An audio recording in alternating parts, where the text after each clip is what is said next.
이전부터 바리새인들, 이 사람들은 예수님을 위험한 인물로 여기고 헤롯 왕과 함께 죽일 생각을 하고 있었던 것이죠. 자, 그리고 또 한 가지, 오병이어 기적, 칠병이요. 그리고 오늘 우리가 살펴보고 있는 예수님께서 가이사랴 필립보를 제자들과 함께 다니시는 이 내용. 자, 이 사건들이 언제 일어난 사건들입니까? 예수님께서 이 땅 가운데 사역하신 지 3년 차에 이루어진 사건들이에요. 이 말은 무슨 의미입니까? 이제 곧 예수님께서 이 땅에서의 사역을 마무리하실 때가 곧 다가왔다라는 거예요. 십자가의 길을 걸어가실 때가 곧 임박했다라는 거예요. 그럼 이런 상황에서 우리 예수님께서 자신의 몸을 사리실 이유가 있을까요? 몸을 사리실 이유가 없어요. 그럼 왜 아무에게도 말하지 말라고 하신 걸까요? 인자가 많은 고난을 받고 장로들과 대제사장들과 서기관들에게 버림받아 죽임을 당하고 사흘 만에 살아나야 할 것을 비로소 저희에게 가르치시되, 자신이 유대의 지도자들 바리새인과 서기관들에게 십자가의 그 죽임을 당하게 될 거라는 것이죠. 그렇지만 3일 만에 부활할 것이다 말씀하셨습니다. 그런데 조금 전 우리가 읽었던 말씀에 보니까 비로소 저희에게 가르치시되, 그러니까 제자들도 이때 처음 예수님의 이 죽음과 부활에 대해서 들은 거예요. 그러니까 제자들은 예수님이 이렇게 되실 거라고는 이전까지는 꿈에도 생각지 못했던 그 내용을 지금 예수님으로부터 듣게 된 거죠. 그러니까 베드로가 당황하여서 감히 예수님께, 아니 예수님 무슨 그런 말 같지도 않은 말씀을 하고 계세요, 이렇게 예수님에게 따진 거예요. 이때 예수님도 베드로의 말을 받아치시기라도 하시듯이 사탄아 내 뒤로 썩 물러가라, 이렇게 말씀하신 거죠. 그렇다면 예수님께서 당신이 사랑하시는 그 제자인 베드로에게 왜 이렇게 험한 말을 하셨을까요? 네가 하나님의 일을 생각지 아니하고 도리어 사람의 일을 생각하는도다 하시고, 베드로가 지금 예수님을 위하는 것처럼 말하지만 하나님의 일을 방해하고 있다라는 거예요.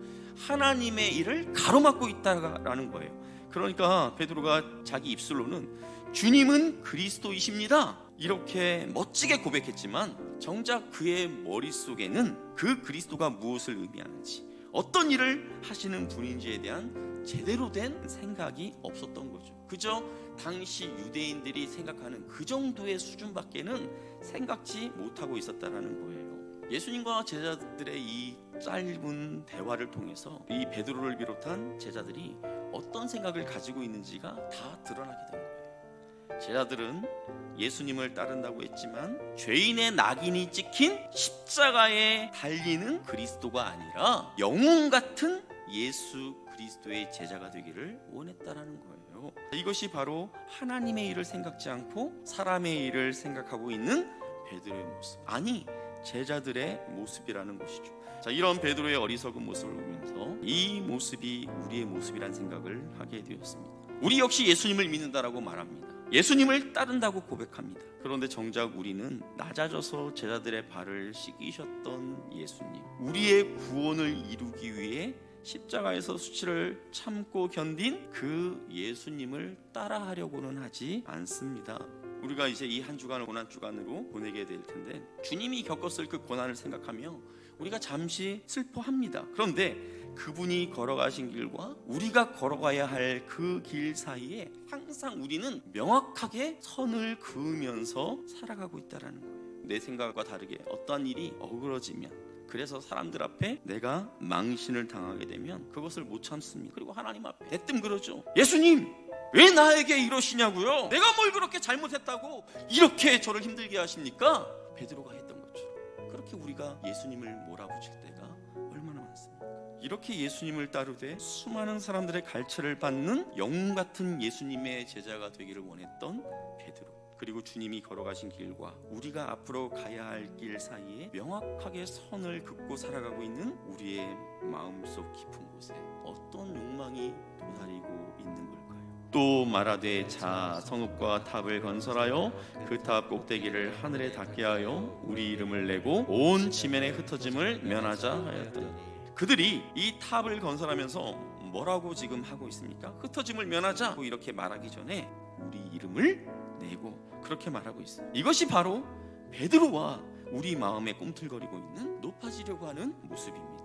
이처럼 자신의 이름이 그럴듯하게 높아지기를 원했던 베드로와 제자들을 향해서 예수님께서 말씀하십니다. 무리와 제자들을 불러 이르시되 누구든지 나를 따라오려거든 자기를 부인하고 자기 십자가를 지고 나를 따를 것이니라. 예전에 제가 이 본문을 읽을 때는 항상 이 구절에 초점이 맞춰져 있었어요. 특히 자기를 부인하고 자기 십자가를 지고. 자, 그런데 이번 주 제가 말씀을 준비하는데 이 구절 바로 앞에 나오는 네가 하나님의 일을 생각지 아니하고 도리어 사람의 일을 생각하는도다, 이 말씀을 보면서 도대체 하나님의 일이 뭐고 사람의 일이 과연 뭘까? 어떻게 하나님의 일과 사람의 일을 구별할 수 있지? 하는 생각이 들게 된 거예요. 교회에 나와서 청소를 하면 하나님의 일이고 집에서 청소를 하면 이건 사람의 일일까요? 교회에 나와서 헌금을 드리면 하나님의 일이고 마트에 가서 물건을 사면 이것은 사람의 일일까요? 이 부분이 해결되지 않으면 우리는 엉뚱한 십자가를 지고 가면서 마치 자기 십자가를 지고 간다 착각할 수 있겠더라고요. 제가 직장에 다닐 때 물질에 대한 저의 욕심과 어리석음 때문에 경제적으로 굉장히 어려웠던 적이 한번 있었습니다. 그때 제 마음속에 제가 한 잘못은 생각지 않고 하나님을 향한 원망이 막 터져 나오더라고요. 하나님, 제가 선교를 떠나는 그 선교사 친구를 위해서 제 월급의 몇 배나 되는 선교 후원금을 했던 것을 잊으셨나요? 청년부의 부흥과 북한 선교를 위해서 제가 드렸던 그 물질의 헌신, 주님 왜 모른 척 하세요? 섭섭해하면서 원망하는 그 소리가 제 마음 한구석에서 계속해서 터져 나왔어요. 그런데 시간이 좀 흐른 다음에 하나님께서 제게 깨닫게 해주신 게 있었어요. 그건 하나님의 일이 아니었다라는 것이었어요.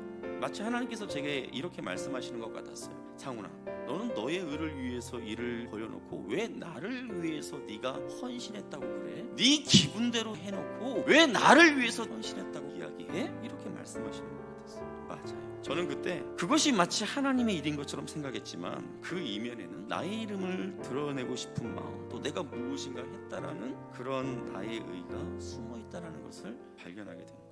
우리는 어려운 사람들을 구제하는 일을 합니다. 때로는 선교사님들에게 선교 헌금을 우리가 보내기도 합니다. 그런데 그 구제나 선교가 우리의 교만함 때문에 하나님의 일이 아닌 사람의 일이 돼버릴 수도 있다는 것을 꼭 기억하시기를 바랍니다. 정말로 연약한 자들을 내가 직접 섬길 수 없으니까, 또 선교 현장에서 내가 직접 뛸 수 없으니까 이렇게라도 내가 구제와 선교에 참여하겠다라는 그런 마음으로 섬긴다면 하나님의 일일 거예요. 그렇지만 그것을 통해서 나의 이름이 높아지기를 원한다면, 도움을 받는 선교사님이 필요 이상으로 나에게 고개를 숙이게 된다면 어쩌면 그 순간 그것은 하나님의 일이 아니라 그저 종교적인 우리의 열심이 돼버릴 수도 있다라는 거예요.